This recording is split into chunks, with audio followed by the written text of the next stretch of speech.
வணக்கம். துலா லக்ன அன்பர்களுக்கு வணக்கம்.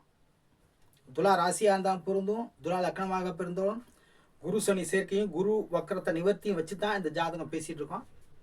மாதகரங்களை வச்சும் பேசுவோம், நாலு கிரகங்களை வச்சு பேச முடியாது. அதனால் பலன்கள் உங்களுக்கு சரியாக தான் இருக்கும். இதை கொஞ்சம் கவனித்து பார்த்தீங்கன்னா உங்களுக்கு தெரியும், நல்லாயிருக்கும். துலா லக்னம். இப்போ துலா லக்னத்துக்கு 5ஆம் இடத்துல ராகு இருக்காங்க. அப்போ இந்த துலா லக்னம் அப்போ துலாம்னு சொல்லக்கூடியவங்க ஆதாரம் அப்படின்னா கல்வி ஸ்தானங்களை ஜாதகமாக பார்த்துக்கணும். கல்வி ஸ்தானம் இப்போ துலா லக்னம் பிறந்தாங்களோ, துலா ராசியில் இருந்தாங்களோ, இப்போ ஒரு 10வது படிக்கிறான்னு வச்சுங்க, ஒரு பையன் கல்வி ஸ்தானங்களை படிச்சுட்டு இருக்கான்னா 12வதுக்கு மேலே பிறருடைய உதவினால தான் படிக்க முடியும். அப்படி இல்லை அப்படின்னா அப்படியே ஸ்டாப் ஆகிடும், அந்த கல்வி முடிஞ்சிடும். இப்போ துலா ராசிக்காரங்க ஏதாவது வீடு வாசல் வாங்கினா யாராவது உதவி செய்தால் தான் வீடு வாசல் வாங்க முடியும், இல்லைன்னா அது ஸ்டாப் ஆகிடும். துலா ராசிக்காரங்க அம்மாவுக்கு உடல்நிலை பாதிப்பு இதெல்லாம் இருக்கும், இன்னொருத்தருடைய உதவியால் தான் அவங்களால சரி பண்ண முடியும். அப்போ 4ஆம் இடம் இந்த ஜாதகருக்கு 4ஆம் இடம் 5ஆம் இடம் பிறருடைய உதவி, குழந்தைகள் சாணம், குழந்தைகளை இன்னொருத்தவங்க படிக்க வைப்பாங்க. இப்படித்தான் அதான் துலா லக்னக்காரங்களுடைய மைனஸே 4ஆம் இடம் 5ஆம் இடம் அவங்கள விட்டு தள்ளி தான் போகும். அவங்க என்ன பண்ணாலும் அவங்களால சரி பண்ணவே முடியாது. பெரிய கோடீஸ்வரனாக இருந்தாலும் அந்த கோடீஸ்வரனை துலா ராசியை துலா லக்னப்படுத்துறா தன்னுடைய பிள்ளைகள் இன்னொரு இடத்துல படிக்க வைப்பார், பக்கத்தில் வச்சுக்க மாட்டார். கோடீஸ்வரன் தன்னுடைய தாயை தாயை தனியாக தன்னை விட்டு தள்ளி, நீ இரு, உனக்கு வேண்டியது செய்கிறேன், காசு பணம் தரேன், நீ நல்லா இருன்னு சொல்லிடுறார். அப்போ இந்த இடங்கள் வேலை செய்யாத இடங்கள் துலாத்துக்கு. அப்போ துலாம் சொல்லக்கூடிய துலா லக்னாதிபதி லக்னம் இந்த ஸ்தானங்களை குரு பார்ப்பதால் இப்போ யோகங்கள் கிடைக்கும். துலாத்தை குரு பார்ப்பதால் நல்ல யோகங்கள் கிடைக்கும். தன்னுடைய செயலிகள் நல்ல மேன்மை தரும். 9ஆம் இடத்துல குரு அப்படின்னு நல்லது செய்யும். முதல்ல சொன்ன 5ஆம் இடத்துல ராகு இருக்குன்னா அந்த ராகுவை இந்த குரு பார்ப்பதால் 1, 5 போது வேலை செய்வதனால இவர்களுக்கு யோகங்கள் கிடைத்து கொண்டே இருக்கும். தான் கஷ்டப்படாட்டியும் பிறர் பார்த்து இவர்களுக்கு வேண்டிய, அதாவது ஒரு ஜாதகத்துக்கு உதவி கிடைக்குமா, உதவி கிடைக்காதா அப்படின்னா இவங்களுக்கு இந்த காலகட்டத்தில் உதவிகள் கிடைக்கும். நல்லா இருக்கு. துலா ராசிக்கு 2ஆம்னு சொல்லக்கூடிய செவ்வாய் தான் 11ஆம் இடத்துல இருக்கிறார். செவ்வாய் 45 நாள் தான் பயணம். இப்போ 10 நாள் ஓடிடுச்சு, இன்னும் 10 நாள் தான். அப்படி கிடையாது. ஒரு கட்டத்தை பற்றி பேசுகிறாங்கன்னா இப்போ வருஷ பலன் பேசுகிறாங்க வச்சுக்கோங்க, அன்றைய காலகட்டத்தில் உள்ள கிரக நிலைகளை வச்சு பேசிடுவாங்க. அது அந்த வருஷங்களுக்கு பூரா பலனாயிரும். அன்னைக்கு குரு எங்கே இருந்தார், அன்னைக்கு சனி எங்கே இருந்தார், அன்னைக்கு சந்திரன் எங்கே இருந்தார், அன்னைக்கு சுக்கரன் தான், அந்த பலன் தான் அந்த வருஷம் முழுதும் ஓடும். அதுபோல் நாம் இப்போ 6/9/2025 பேசுகிறோம்னா இது இந்த டிசம்பர் வரை இந்த குரு சனி பயிற்சியை ஒட்டி வேலை செய்யும். அதனால பிரித்து பேசுகிறோம். லக்னம் 2ஆம் இடம் 3ஆம் இடம் பேசுகிறோம். அப்போ துலா லக்னத்துக்கு 2ஆம் இடம் துலாத்துக்கு 12இல் செவ்வாய். அப்போ துலாத்துக்கு செவ்வாய் 12னா 2, 7, 12 மாறிடுச்சு. அப்போ மனைவி ஸ்தானங்களால் கொஞ்சம் குழப்பங்கள், தொழிலில் குழப்பங்கள், இது கொஞ்சம் நீடிச்சிட்டு இருக்கும்.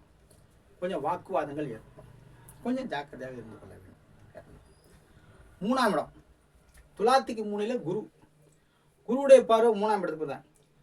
குருவிடத்தில் பார்வை 3ஆம் இடத்துக்கு வந்துச்சுன்னா சுகஸ்தை கொடுக்கக்கூடியவன் குரு. அயனம்னு சொல்லுவாங்க. அயனமும் சயனம் அயனம் இப்படி சுகங்களை சொல்லுவாங்க. குரு 3ஆம் இடத்தை பார்த்தா வண்டி வாகனங்கள் ஓட்டக்கூடிய இடத்துல சுகம் அடைவார்கள். டபுள்ஸ் கேட்பாங்க, துணையாக யாராவது வருவாங்க, இப்படியே போயிட்டு இருக்கும். குரு யாராவது பேசுவாங்க, ஆணாக இருந்தாலும் பெண்ணாக இருந்தாலும் சகஜமாக பேசி கூட ஒட்டுவாங்க. அந்த குருவோட வேலை சந்தோஷத்தை ஏற்படுத்தி மனக்கிளேசத்தை உண்டாக்குவது. இதுதான் துளாராசிக்கு துலாலக்னக்காரங்களுக்கு ஏற்படும். இப்போ கணவர் சாணா என்ன சிடுசுன்னு பேசுகிறாரு, இவர் நல்லா பேசுகிறாருங்கிறதும், மனைவி சாணை என்ன சிடுசுன்னு பேசுறது, இந்த அம்மா நல்லா பேசுன்னு இந்த காலகட்டங்கள். அப்போ ஜாக்கிரதையாக செயல்படும்.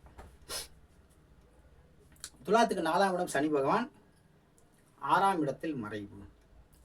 அப்போ இடம் வீடு வாசல்கள், ஒரு சிலர் பூர்வீகத்தை விட்டு வெளியேற வேண்டிய காலங்கள், சொந்த ஊரை விட்டு வெளியேறக்கூடிய காலங்கள். இப்போ துலா லக்னமாகி துலா ராசியாகி ராகுல பிறந்து குருவில் பிறந்து சனி திசை ஒருத்தருக்கு நடக்குதுன்னு வச்சுங்க, பூர்வீகத்தை விட்டு வெளியேறணும், வீடுகளை விட்டு மாற்றணும். பூர்வீக இடம் தான் அதை விற்றுருவாங்க.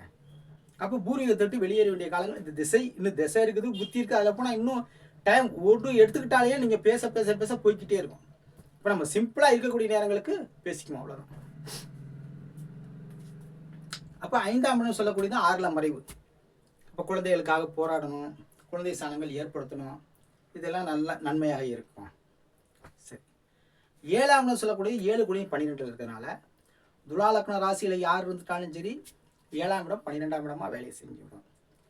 அப்போ கொஞ்சம் கோபதாபங்களை குறைத்து கொள்ள வேண்டும். சரி, 8ஆம் இடம் துலாத்திற்கு 8 சுக்கிரன் எங்கே இருக்காருன்னா கரெக்டாக 10ல் நிற்கிறார். அப்போ 8 கூடையின் 10 8ஆம் இடம்.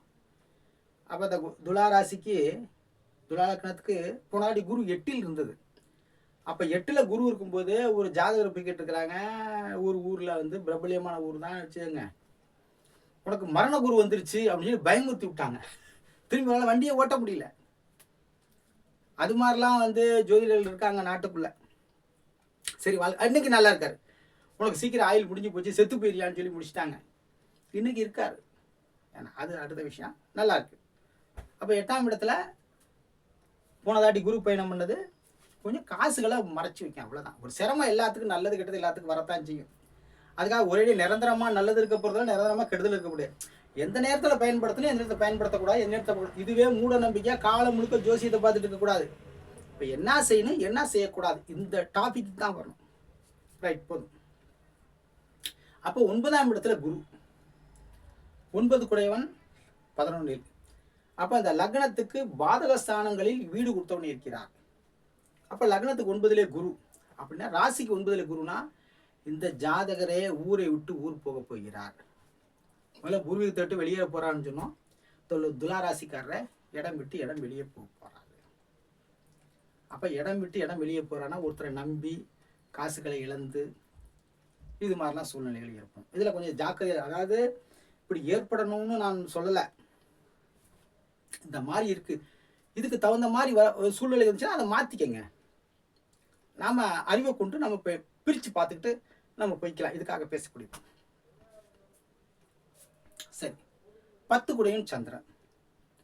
அப்போ தொழில் துலா ராசிக்கும் துலா லக்னத்துக்கும் ஏதாவது ஒரு உத்தியோகத்தில் இருந்துட்டாங்கன்னா கவலை, ஜனஜாதத்தை வச்சு அது உத்தியோகமா அல்லது அடிமை ஜாதகமா அல்லது சொந்த முதலான அடுத்த முயற்சி. பொதுவாக துலா ராசிக்கு 10ஆம் இடம் சரியாக வேலை செய்யாது. சரி, பரவாயில்ல, போங்கப்பா, விட்டுருங்கப்பா. 11ஆம் இடத்துல லாபசாம்னா துலாத்துக்கு எப்பவும் 11ஆம் இடம் பாதகம். அப்போ ஒருத்தருக்கு துலா லக்னமாகி 11ஆம் இடத்துல சூரிய திசை குரு புத்தியோ, குரு புத்தி சூரிய திசை ஏதோ ஒன்று வந்தது. தகப்பனாருக்கு கெண்டம்னா தகப்பனாருக்கு கெண்டம், அவருடைய பிரிவுகள் வந்துருச்சு. சரி, ரைட், நல்லது. 12ஆம் இடம் புதன் 11ஆம் இடத்துல. அப்போ இந்த துளாராசி துலாக்கு தற்போது லாபங்கள் எதுவும் இல்லை. அதனால் ஜாதகம் நல்லா இருக்குங்க. துளாராசிக்கு நன்றி, வணக்கங்க.